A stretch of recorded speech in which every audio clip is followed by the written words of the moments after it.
2025년 11월, 지금 한국 경제는 정말 짙은 안개 속에 있는 것 같습니다. 좋은 소식인가 하면 바로 나쁜 소식이 들려오고 대체 어디로 가야 할지 정말 혼란스러우시죠? 오늘 이 자료 분석을 통해서 여러분의 투자의 명확한 항해 지도를 한번 그려보겠습니다.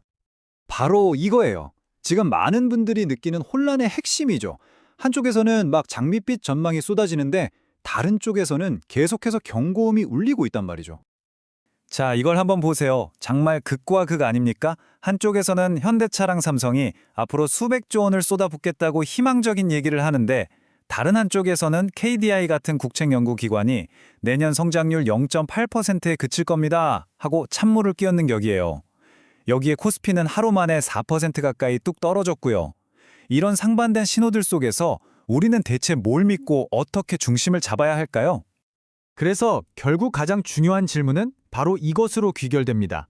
이 엄청난 불확실성 속에서 우리 소중한 돈, 우리의 자산을 어떻게 굴려야 할까요? 오늘 이 분석은 바로 이 질문에 대한 답을 찾아가는 여정이라고 생각하시면 됩니다. 자, 그럼 이 복잡하게 얽힌 상황을 제대로 이해하기 위해서요. 이 문제를 세 가지 핵심 리스크, 그러니까 위험 요인으로 한번 나눠서 차근차근 살펴보겠습니다. 첫 번째는요, 사실 우리 힘만으로는 어떻게 할 수 없는 외부 요인입니다. 바로 전 세계 경제가 우리에게 보내는 좀 심상치 않은 경고 신호들이죠.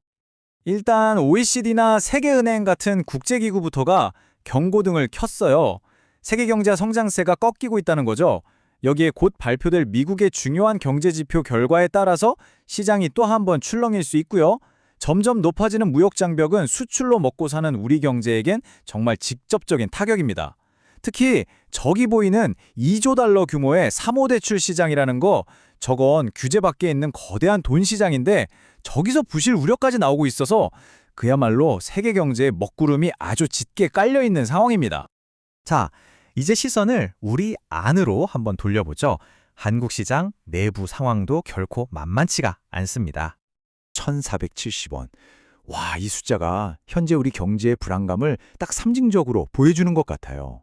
원달러 환율이 장중에 1,470원을 넘었다는 건요, 그냥 숫자 하나가 오른 게 아니거든요. 이게 당장 우리 해외여행 경비부터 마트에서 사는 수입 물가까지 우리 삶 전반을 뒤흔드는 아주 강력한 경고 신호라고 봐야 합니다. 마지막 리스크는요, 단기적인 충격이 아니에요.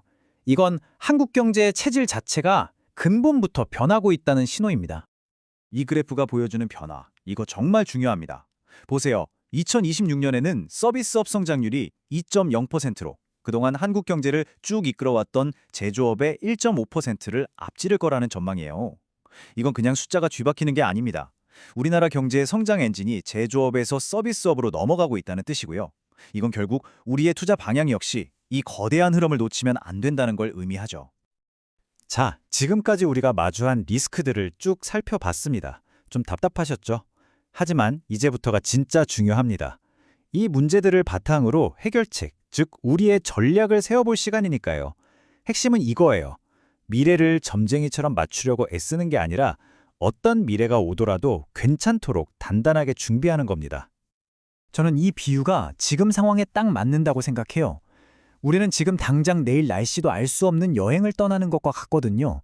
그렇다면 우리가 할 일은 명확해지죠. 내일 비가 올지 해가 뜰지 예측하는 게 아니라 비가 오면 비옷을 입고 해가 뜨면 선글라스를 쓸 수 있도록 둘 다 챙기는 것, 바로 대비입니다. 그래서 제가 제안하는 전략은 바로 이 3단계 프레임워크입니다. 아주 간단해요. 첫째, 어떤 비바람에도 흔들리지 않을 안정적인 핵심 자산을 만듭니다. 둘째, 그 위에 성장 가능성이 높은 기회 자산을 더하고요. 마지막으로 시장이 갑자기 무너질 때 말을 지켜줄 방패 자산을 갖추는 거죠. 자, 그럼 이제 좀 더 구체적으로 들어가 볼까요? 이 멋진 전략을 실행하려면 도구가 필요하겠죠. 우리가 실제로 활용할 수 있는 금융 상품들이 어떤 게 있는지 하나씩 살펴보겠습니다. 첫 번째, 안정적인 핵심, 즉 기초를 다지는 도구들입니다. 지금처럼 금리가 내려갈 가능성이 있을 땐 3에서 4%대 이자를 확정적으로 주는 고금리 예적금이 아주 좋은 선택지예요. 그리고 당장 쓰진 않지만 언제든 쓸 수 있어야 하는 비상금이나 투자 대기자금은요, 하루만 맡겨도 이자를 주는 파킹 통장이나 증권사 CMA 계좌 같은 곳에 넣어두는 게 훨씬 현명하겠죠. 그리고 만약에 이 자료를 보시는 분이 청년이라면 지금부터 소개해드릴 이 상품은 정말 집중해서 보셔야 합니다. 이건 선택이 아니라 거의 필수라고 할 수 있을 만큼 엄청난 혜택을 담고 있거든요. 네, 바로 청년 노약 계좌입니다. 여러분, 이건 그냥 적금이라고 생각하시면 절대 안 돼요. 정부가 돈을 보태주니까 실질 수익률이 무려 연 9.5%짜리 적금되는 거랑 똑같아요. 이거 완전 치트키 수준이죠. 근데 더 대박인 건 2025년부터 조건이 훨씬 더 좋아졌다는 거예요. 2년만 넣어도 급할 때 돈을 좀 뺄 수 있고 혹시 3년 채우고 깨더라도 정부 지원금의 60%나 챙겨준대요. 그러니까 자격되시는 분들은요. 올해 12월 31일 이 날짜 꼭 기억하셨다가 무조건 신청하셔야 합니다. 자, 이제 안정적인 기반 위에 성장 엔진을 달아볼까요? 앞에서 봤던 삼성, 현대 같은 대기업의 대규모 투자의 혜택을 고스란히 받을 수 있는 국내 반도체 관련 ETF가 유망해 보입니다. ETF는 여러 관련 주식을 한 바구니에 담아놓은 펀드라고 생각하시면 쉬워요. 좀 더 시야를 넓혀서 전 세계적인 AI나 기술 트렌드에 투자하는 글로벌 ETF도 좋고요. 아니면 시장이 불안할 때 꾸준히 현금을 주는 배당주 펀드도 훌륭한 선택입니다. 마지막으로 시장이 급락할 때 우리를 지켜줄 방패입니다. 금은 위기가 닥쳤을 때 빛을 발하는 대표적인 안전자산이죠. 또 MMF나 RP처럼 언제든지 바로 현금으로 바꿀 수 있으면서도 예금보다는 이자를 조금이라도 더 주는 단기 금융 상품도 아주 유용합니다. 그리고 여러분, 가장 강력한 방패이자 최고의 무기는 바로 현금입니다. 좋은 기회가 왔을 때 잡을 수 있는 실타는 반드시 확보해둬야 합니다. 좋습니다. 이제 이 세 가지 요소, 그러니까 안정성, 성장성, 그리고 방어력을 모두 합쳐서 실제 포트폴리오를 구성하면 어떤 모습일지 하나의 예시를 통해 구체적으로 한번 그려보겠습니다. 바로 이런 모습이 전천후 포트폴리오의 한 예시입니다. 안정적인 채권 같은 자산의 30%, 국내외 성장주의 각각 25%와 20%를, 그리고 위기를 막아줄 금 같은 자산의 10%, 마지막으로 기회를 기다리는 현금으로 15%를 두는 전략이죠. 어떠세요? 안정성과 성장성, 그리고 방어력까지 모두 갖춘 아주 균형 잡힌 구성이라고 할 수 있습니다. 여기서 가장 중요한 개념이 바로 자산 배분입니다. 꼭 기억하세요. 방금 보여드린 저 비율은 정답이 아니라 그냥 하나의 예시일 뿐입니다. 여러분의 나이, 투자 목표, 그리고 나는 이 정도 손실까지는 감당할 수 있어 라고 생각하는 그 수준에 맞춰서 여러분만의 황금 비율을 직접 찾아야만 합니다. 오늘 함께 살펴본 이 분석의 결론은 이 한 문장으로 요약할 수 있습니다. 우리의 목표는 미래를 예측하는 점쟁이가 되는 게 아닙니다. 어떤 미래가 닥쳐도 준비되어 있는 든든한 항해사가 되는 것이죠. 시장이 오를지 내릴지 맞추려고 애쓰기보다는 어떤 파도가 몰아쳐도 흔들리지 않는 튼튼한 배를 만드는 것, 그게 바로 현명한 투자자의 자세입니다. 이제 마지막 질문을 스스로에게 한번 던져볼 시간입니다. 지금 나의 포트폴리오는 오직 쨍하게 맑은 날에만 맞춰져 있나요? 아니면 혹시 모를 거센 폭풍 후에도 끄떡없도록 잘 준비되어 있나요? 오늘 이 분석이 여러분의 소중한 자산을 어떤 날씨에도 든든한 전천후 포트폴리오로 만드는데 조금이나마 도움이 되었기를 바랍니다. 안녕하세요. 2025년 11월 17일 청취자께서 보내주신 자료들로 지금 경제가 어떻게 돌아가고 있는지 그 핵심을 한번 파헤쳐 보겠습니다. 요즘 뉴스를 보면 정말 정신이 하나도 없어요. 한쪽에서는 현대차 그룹이 국내에 125조 원, 다른 기업들이 반도체랑 AI에 450조 원을 투자한다 이런 소식이 들려오잖아요. 아니 125조 원이면 감도 잘 안 오는데 우리나라 1년 국방 예산의 2배가 넘는 돈이거든요. 이걸 한 기업 그룹이 국내에 쏟아붓겠다는 거니까 어마어마하죠. 네, 맞아요. 그야말로 천문학적인 숫자죠. 그런데 바로 채널을 돌리면 저성장이니 시장이 불안하다느니 하는 경고가 막 쏟아져 나와요. 이렇게 완전히 반대되는 신호가 동시에 나오니까 도대체 뭘 믿어야 할지 혼란스러운 거죠. 그래서 오늘 저희의 목표는 명확합니다. 이 상반된 정보들 속에서 진짜 중요한 게 뭔지, 그래서 우리 자산 전략을 어떻게 짜야 할지 그 그림을 한번 명확하게 그려보는 겁니다. 자, 그럼 한번 깊게 들어가 볼까요? 네, 지금은 딱 두 단어로 요약돼요. 기회와 위험. 대규모 투자는 분명 엄청난 기회인데 세계 경제가 둔화되고 있다는 건 또 명백한 위험 신호거든요. 오늘 이 시간을 통해서 청취자께서 그래서 내 돈을 어디에 둬야 안전하고 또 어디에 둬야 불릴 수 있을까? 이 근본적인 질문에 대한 자신만의 답을 찾는 데 좀 도움을 드리고 싶습니다. 좋습니다. 그럼 큰 그림부터 한번 보죠. 글로벌 경제 상황부터요. 세계 경제의 나침반은 역시 미국이잖아요. 보내주신 자료를 보니까 이번 주에 미국에서 PMI, 그러니까 구매관리자 지수랑 소비자 신뢰 지표가 발표되네요. 이게 얼마 전에 끝난 미국 정부 셧다운 이후에 나오는 첫 공식 데이터라서 시장에 엄청 예민하게 반응할 거라는 분석이 있더라고요. 네, 시장 참여자들이 다들 숨죽이고 지켜보는 지표들이에요. 이게 예상보다 좋게 나오면 그래도 미국 경제는 괜찮구나 하면서 기술주 중심으로 반짝 오를 수 있는데 반대로 안 좋게 나오면 이거 진짜 경기 침체 오는 거 아냐? 하는 불안감이 확 퍼질 수 있죠. 그럼 시장이 크게 흔들릴 수 있습니다. 그런 글로벌 불확실성이 있는데 신기하게도 국내 뉴스는 완전 딴 세상 같아요. 아까 말했던 것처럼 현대차 그룹이 125조, 삼성전자 같은 기업들이 반도체랑 AI 데이터 센터에 450조 원 가까이 투자한다고 발표했단 말이죠. 전 세계가 허리띠를 졸라매는 분위기인데 우리나라만 이렇게 돈을 쏟아붓는다고 하니까 이거 괜찮은 건가요? 바로 그 지점이 오늘 이야기의 핵심이에요. 이 상반된 신호를 어떻게 연결해서 해석하느냐. 우선 세계 경제의 현실부터 좀 냉정하게 봐야 해요. 자료를 보면 OECD나 세계은행 같은 국제기구들이 있잖아요. 하나같이 글로벌 성장 둔화를 경고하고 있어요. 나라마다 무역 장벽은 높아지고 정책도 어떻게 바뀔지 모르니까 다들 안전한 곳으로만 돈을 옮기는 추세죠. 심지어 일부 자료에서는 2조 달러 규모로 커진 글로벌 사모대출 시장, 그러니까 은행 바깥에서 기업들이 빌린 돈이 부실화될 수 있다. 이런 잠재적인 위험까지 경고하고 있고요. 그러니까 글로벌 상황은 그야말로 살얼음판인데 국내 기업들은 오히려 역대급 투자를 발표하고 있다. 이거 너무 희망회로만 돌리는 거 아닌가요? 그게 단기적인 현실과 장기적인 비전을 구분해서 봐야 하는 이유예요. 이 대규모 투자는 분명 우리 경제의 미래 먹거리를 위한 긍정적인 신호가 맞습니다. 하지만 지금 당장 우리가 발딛고 있는 현실은 좀 달라요. KDI, 한국개발연구원에서는 내년 우리나라 경제 성장률을 0.8%에서 0.9% 정도로 정말 낮게 보고 있거든요. 1%도 안 되게 보는군요. 네, 수출은 잘 안 되고 건설 경기도 가라앉고 있고 원달러 환율은 1,470원을 넘나들면서 불안한 상황.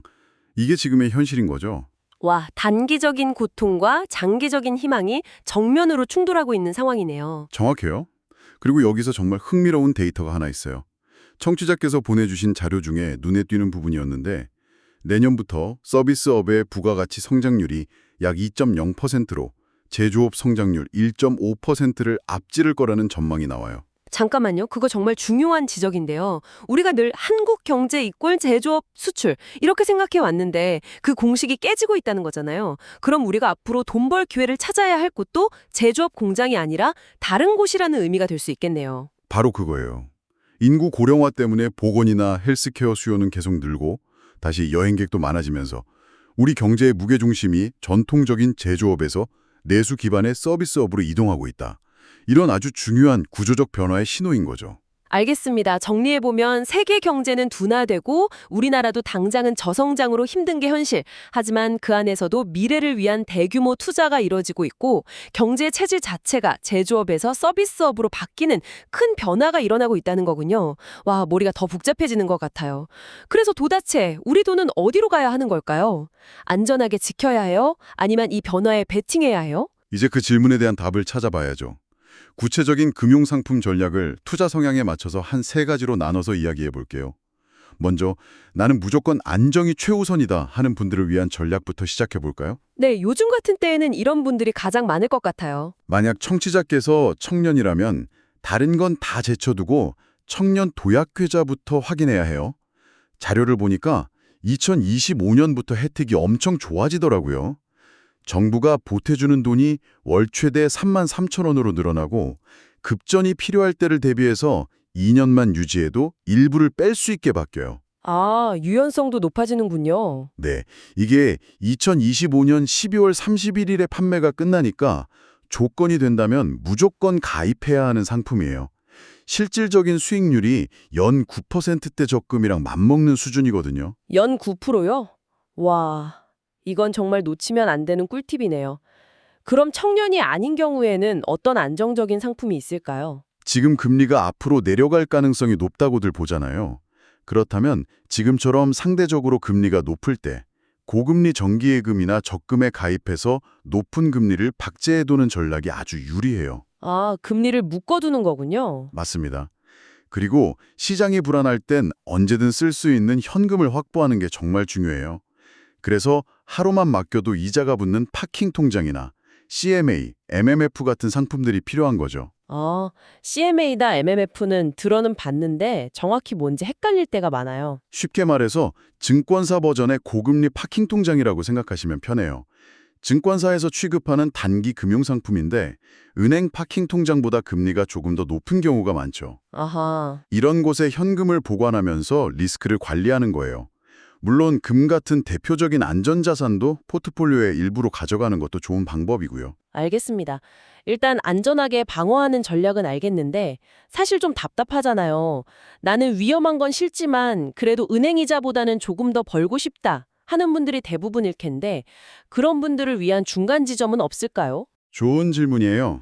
바로 그 안정과 성장의 균형을 원하는 분들을 위한 전략이죠. 한 자료에서 아주 구체적인 포트폴리오 예시를 제안했더라고요. 단기 채권 30%, 국내 배당주나 반도체 펀드 25%, 글로벌 기술주 20%, 금 같은 위험 회피 자산 10%, 그리고 현금 15%로 나누는 안이에요. 잠깐만요. 포트폴리오에 국내 펀드가 25%나 들어가 있네요. 바로 앞에서 KDI 성장률 전망치가 0.8%라고 하셨는데 이렇게 비관적인 상황에서 국내 자산 비중이 저렇게 높은 게 정말 괜찮은 전략인가요? 좀 모순적으로 들리는데요. 아주 날카로운 지적이세요. 바로 그게 이 포트폴리오의 묘미죠. 단기적인 성장률은 낮지만 우리가 앞에서 이야기했던 대규모 국내 투자를 기억해야 해요. 아, 수백조 원 투자? 네, 정부와 기업이 수백조를 쏟아붓는 산업재나 반도체 분야는 단기적인 경기와는 다른 흐름을 보일 수 있거든요. 그런 성장 기회를 놓치지 않기 위해 25%를 배정하는 거예요. 물론 시장이 흔들릴 때를 대비해서 단기 채권으로 30%의 방어막을 쳐두는 거고요. 아, 단기적인 위기는 채권으로 막고 장기적인 기회는 국내 주식형 펀드로 잡는다. 그런 거군요.